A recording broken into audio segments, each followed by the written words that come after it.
नमस्कार दोस्तों, आपका स्वागत है एक और नई कहानी में। तो चलिए शुरू करते हैं। मेघालय और आसाम के बॉर्डर के बीच एक सुनसान जंगल में रात ने अपनी काली घनी चादर ओढ़ ली थी। चारों तरफ अंधेरा ही अंधेरा था। दूर दूर तक कोई दिखाई नहीं दे रहा था, न किसी की आवाज आ रही थी। उस रात विवेक अकेले उस जंगल को पार करने में लगा था। उसके चेहरे को देखकर ऐसा लग रहा था जैसे वो किसी बहुत बड़ी मुसीबत में है। इस जंगल के बारे में जाना जाता था कि अगर कोई भी इंसान सूरज ढलने के बाद यहाँ आता है तो उसे एक शैतान अपने वश में कर लेता है। वो फिर ऐसी जंगल में हमेशा हमेशा के लिए कैद हो जाता है। विवेक को यह बात पता थी, लेकिन वो फिर भी रुक नहीं रहा था। बस आगे बढ़े जा रहा था। जंगल के आखिरी छोर पर एक नदी बह रही थी और उस नदी को पार करते ही आसाम सीमा शुरू हो जाती थी। उस नदी के ठीक बगल में लकड़ी से बनी एक पुरानी हवेली थी। हवेली के आगे एक बोर्ड लगा था जिस पर लिखा था वशीकरण बाबा। गांव के लोगों का मानना था कि उस हवेली में कुछ अजीब है। वह ऐसी शैतानी ताकतें हैं जो हवेली में रहने वाले वशीकरण बाबा के मंत्रों की ताकत से इस दुनिया में आ गई हैं। 25 साल का विवेक अब उस हवेली के ठीक सामने खड़ा था और जोर जोर हाँफ रहा था। उस हवेली के दरवाजे पर एक बड़ा सा चौकोर निशान बना था, ठीक वैसे ही जैसे किसी मंत्र तंत्र की किताबों में होता है। विवेक हिम्मत जुटाई और दरवाजा खोला। अंदर उसने देखा कि एक बेहद अजीब सा दिखने वाला बाबा वहां कुछ हड्डियों की पूजा कर रहा है। बाबा की नजर तुरंत विवेक पर गई। अब वो जोर जोर से बड़े ही डरावने तरीके से मंत्रों को बोलने लगा। विवेक बाबा को देखकर घबरा गया था, लेकिन वो जिस मकसद से बाबा के पास आया था उसे पूरा किए बगैर वो कहीं नहीं जा सकता था। आज से 2 दिन पहले विवेक की शादी को 2 साल होने को आए थे। वो अपनी बीवी वर्षा से बहुत प्यार करता था, लेकिन कुछ दिनों से वर्षा के बदले बर्ताव के कारण विवेक को वर्षा पर शक होने लगा था। उसे लगने लगा था कि वर्षा का किसी और लड़के के साथ चक्कर चल रहा है, जिसे लेकर दोनों के बीच बहुत लड़ाई हो गई और आखिर में बात डिवोर्स तक पहुंच गई और वर्षा उसे छोड़कर अपने दोस्त के घर रहने चली गई थी। विवेक वर्षा पर शक करते करते पागल हो गया था। उसके दिमाग से वर्षा का ख्याल निकल ही नहीं रहा था।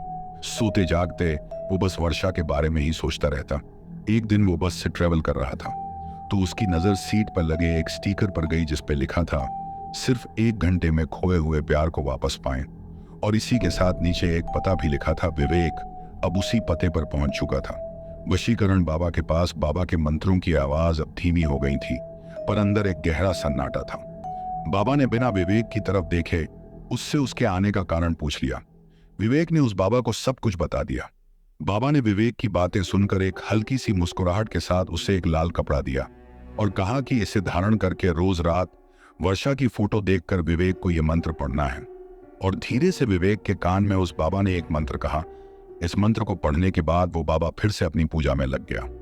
विवेक ने बाबा को पैसे देने के लिए अपने हाथ आगे बढ़ाया, लेकिन उस बाबा ने कोई भी पैसा लेने के लिए मना कर दिया। विवेक वापस जंगल के रास्ते जाने लगा। इस बात पर ताजुब कर भी रहा था कि अचानक उसे लगा कि कोई उसका पीछा कर रहा है। अनजानी रात में गांव की कच्ची सड़क पर चलते हुए उसे ऐसा लग रहा था कि किसी अनजान शक्ति की उस पर निगरानी हो। वो जितनी तेज चलने की कोशिश करता, उसके कदम उतने ही धीमे धीमे बढ़ रहे थे। रात के 12 बजने में कुछ ही मिनट थे। विवेक अपने घर पहुंचा। उसने पर्स से वर्षा की तस्वीर निकाली और बाबा का दिया हुआ लाल कपड़ा पहना और बाबा का दिया हुआ मंत्र का उच्चारण करने लगा। तभी अचानक उसे ऐसा लगा कि उसे किसी काले साए ने घेर लिया है और वो उस पर कब्जा जमाने की कोशिश कर रहा है। विवेक ने अपना सर चारों तरफ घुमाया और जोर जोर से मंत्र पढ़ने लगा। कुछ ही समय में वो काला साया वहां से गायब हो गया। विवेक रोज यही करता है। ऐसा करते करते कई दिन गुजर गए, लेकिन विवेक की बीवी वर्षा अभी भी वापस नहीं आई। विवेक ने फिर से वशीकरण बाबा से मिलने का फैसला किया। हवेली पहुंचकर उसने बाबा को बताया कि वर्षा अब तक उसकी जिंदगी में वापस नहीं आई है। बाबा ने 2 मिनट के लिए अपनी आंखें बंद की। विवेक के गले में जो लाल धागा है वो उसके वशीकरण की शक्ति को कम कर रहा है। विवेक ने वो धागा तुरंत उतार दिया। बाबा ने यह भी कहा कि अगर वो वर्षा को इस हवेली में ला सकता है तो वर्षा जत्तू के इसे में क्या होता है कि ये वर्षा जरूर विवेक के पास आ सकती है। उस दिन भी विवेक जब अपने घर वापस जा रहा था तब भी उसको ऐसा लगा जो उसके पीछे पीछे चल रहा है और उसे देखे जा रहा है। लेकिन विवेक जो वर्षा से बेहद प्यार करता था, उसे पाने के लिए वो कुछ भी करने के लिए तैयार हो चुका था।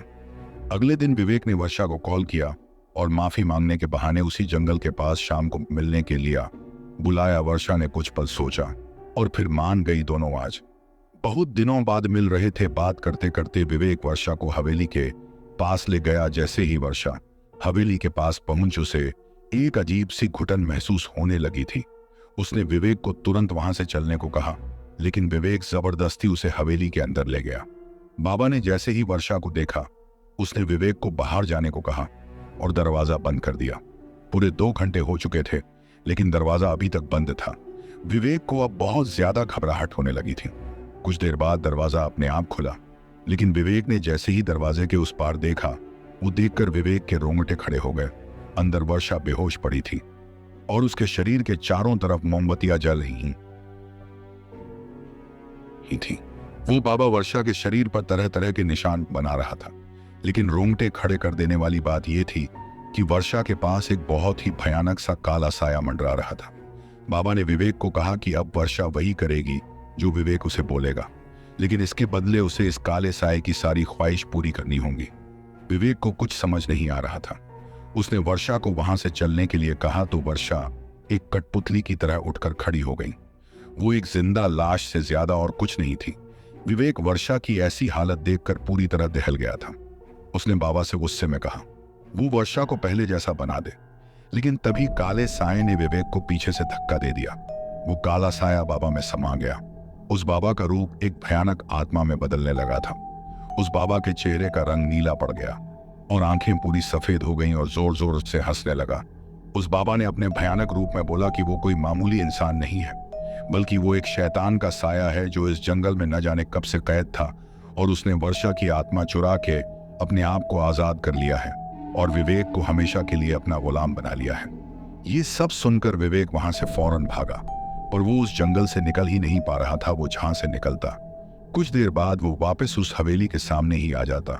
धीरे धीरे उसके दिमाग ने काम करना बंद कर दिया और वो उसी जंगल में कैद हो गया। 2 महीने बाद उसी जंगल में पुलिस को 2 सड़ी हुई लाशें मिली। वो लाशें किसी और की नहीं बल्कि विवेक और वर्षा की ही थी।